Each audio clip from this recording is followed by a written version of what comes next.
कि किसको भाव कहते हैं, किसको श्रद्धा कहते हैं, किसको विश्वास कहते हैं। आप बाजार जाओ, बाजार में जाके सेब लेकर के आओ या कोई भी फल लेकर के आओ, एक फल स्वयं के द्वारा खरीद करके लाना और एक फल चोरी करके लाना, दोनों फलों को लेकर के आओगे, जब विज्ञान की कसौटी पर, जब साइंस की द्वारा उसको सिद्ध किया जाएगा, तो विज्ञान यही बताएगा कि इसमें इतना प्रोटीन है, इतना इसमें विटामिन है, या जो भी उसमें होता है।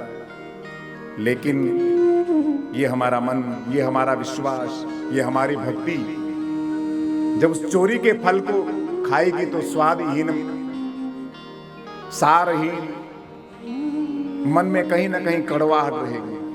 और जो अपने द्वारा उपार्जित जो फल लेकर के आते हैं उसमें संतुष्टि एक अलग, आनंद एक अलग मिलता है। ध्यान से सुनना मेरे प्रभु प्रेमी। तो स्व उपार्जित भक्ति, स्व उपार्जित श्रद्धा,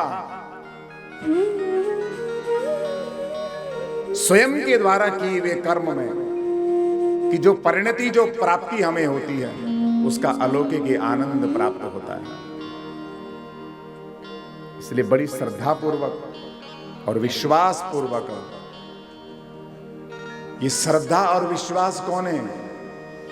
श्रद्धा नाम है भगवान की चित स्वरूपणी शक्ति का, और विश्वास है पुरुष के रूप में भगवान का। अर्थात श्रद्धा और विश्वास के रूप में प्रकृति और ईश्वर के रूप में, यानी कि श्रद्धा कौन है? मां भगवती, और विश्वास कौन है? भगवान शिव को हो, विष्णु को हो, हरि को हो।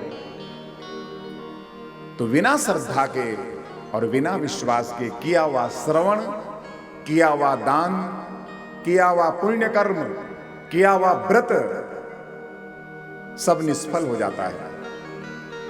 तो कुछ भी करो, कुछ दान दो, कुछ पुण्य कर्म करो, कुछ सत्कर्म करो, केवल करने भर मात्र के लिए नहीं, अपितु श्रद्धा पूर्वक, भाव पूर्वक करो।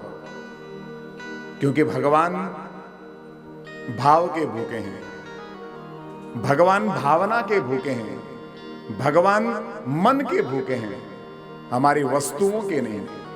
वस्तुएं तो बहुत ईश्वर के बहुत निम्न श्रेणी में, बहुत तुच्छ रूप में है। वहां केवल भावनामय,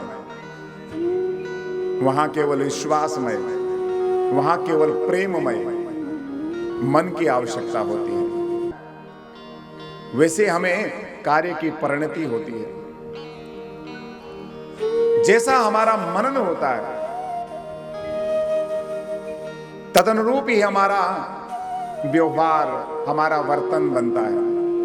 यही एक निवेदन है कि श्रद्धा पूर्वक, विश्वास पूर्वक जो कथा का श्रवण करता है उसे कथा का पूर्ण फल प्राप्त हो।